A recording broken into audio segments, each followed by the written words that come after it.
Thank you very much. Let's take our seats. Thank you very much.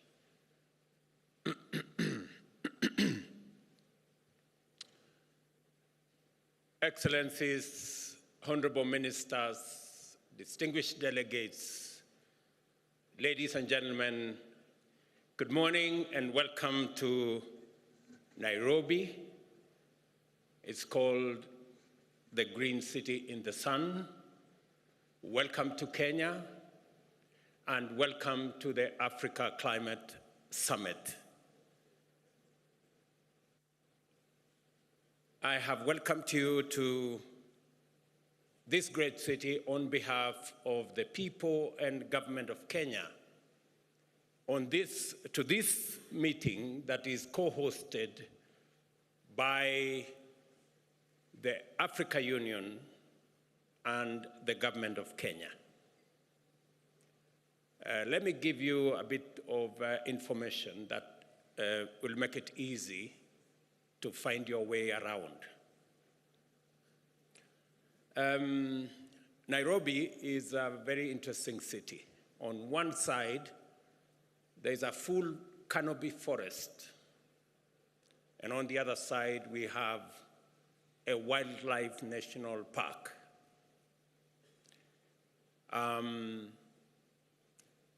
We keep the wildlife in the park because we have a fence. But sometimes, as nature would be, they break away from the fence. So while you are doing your morning walk, you might encounter a lion. Please be careful. It is not tamed, it is wild. Let me also inform you that Nairobi is the home of the United Nations Environmental Programme, the only UN agency headquarters in the Global South. So, discussing matters environment, you are in the correct city. And if you need any referencing, the UNEP is right here. Let me also volunteer some additional information that Kenya, a few kilometers from where you are seated, scientists, including myself as a scientist, discovered and located the earliest remains of man on Earth. In other words, this is where humanity began. Before you guys went all over the place, in Europe and America and Asia and the rest of our continent, this is where we all began. And therefore, allow me to welcome you home.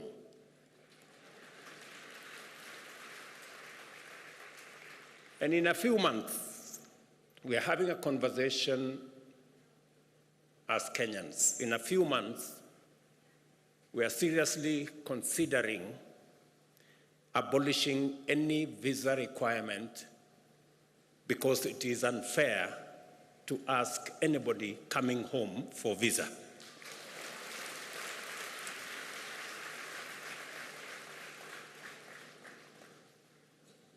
I welcome all the delegates who responded positively to Africa's call to gather at this inaugural Africa Summit.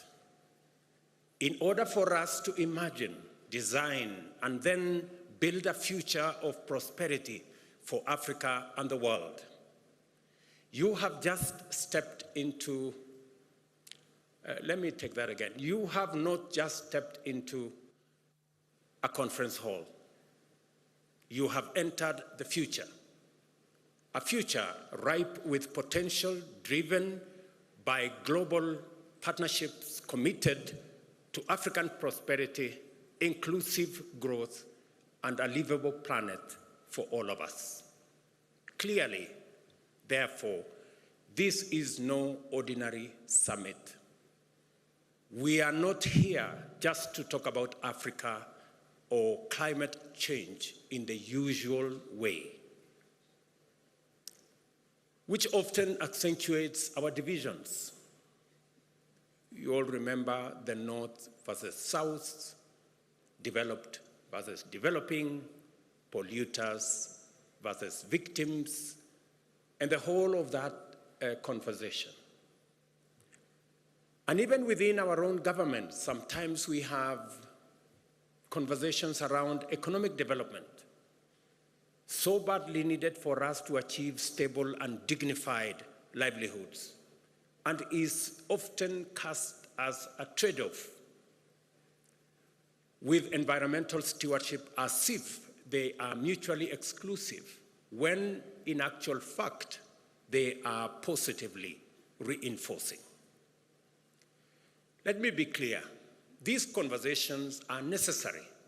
Africa's carbon footprint remains small, but the human toll of climate change is disproportionately high.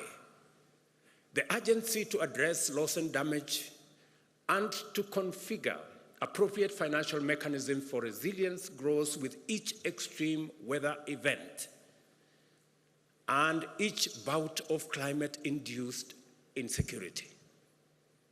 A complex interplay of needs and responsibilities is a daily challenge, but it should not lead to a deadlock.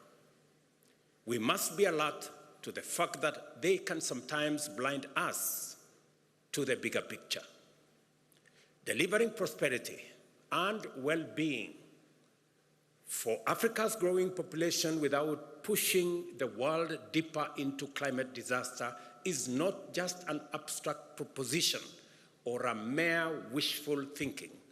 It is a real possibility proven by science and affirmed by emerging experience.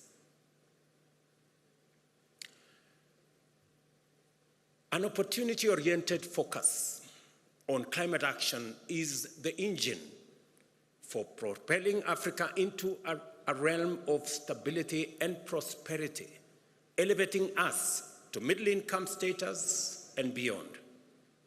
This context is precisely what sets this climate summit apart from others. It aims to unite us across neighborhoods, across sectors, across institutions, local or international, across country borders, across continents, and across generations.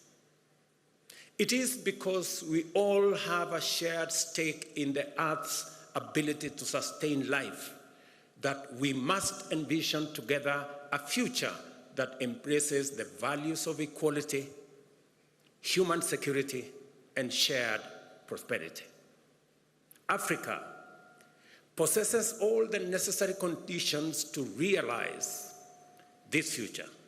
Our foremost asset is our young and growing young people and workforce, educated, skilled, and motivated to pursue industry, innovation, and enterprise. And we saw them here speak ably this morning. And I congratulate the young people who've been here for the last 3 days, and they have done a tremendous job in the Youth Summit. We have ample renewable energy potential as well, and the natural assets and resources to green our own consumption, but also to meaningfully contribute to decarbonization of the global economy.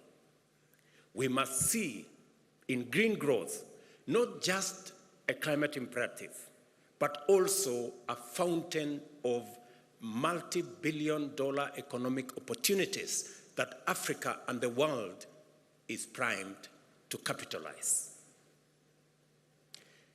We are brought together by a clear understanding and deep concern about the inadequacy of our present means in terms of institutions and available finances to deal effectively